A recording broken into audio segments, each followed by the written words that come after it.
Јавното претпријатие за стопанисување со стамбени деловен простор прави план за изградба на нови стамбени згради во Штип, Скопје и Битола, со цел да се регулира цената на стамбениот квадрат, бидејќи токму ова јавно претпријатие треба да е регулатор на цената на стамбениот квадрат, најавија денеска од Штип вице-премиерот и министерот за транспорт и врски Александар Николовски.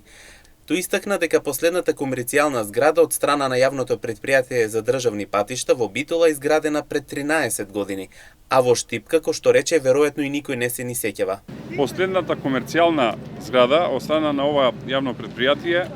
во Битола е изградена пред 13 години. Во Штип веројатно и никој не се сеќава кога. А улогата на ова јавно претпријатие е да ја регулира цената на пазарот, со цел градежниците да не можат да имаат екстремно високи цени, да имаат монополи и на тој начин да го цицаат народот. За Битола најавивме дека ќе одиме со цени кои што ќе се со 30 до 40% пониски од тоа што е пазар во моментов, кои што мислам дека се реални. Тоа не се цени кои што се нереални, тоа се реалните цени. И за следната година спремаме цел план со јавното претпријатие за инвестиција во општините Битола,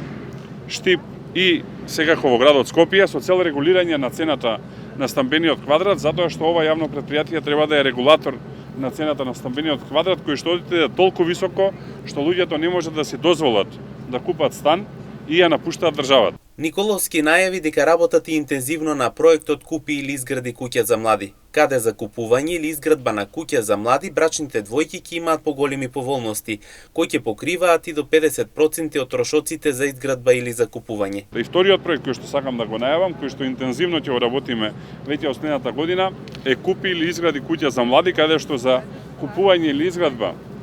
на куќа за млади брачни двојки ќе има големи поволности кои што ќе покриваат и до 50% од трошоците за изградба или за купување. Со ваквата реализација ќе се овозможи младите да останат во државата и да инвестираат во неа.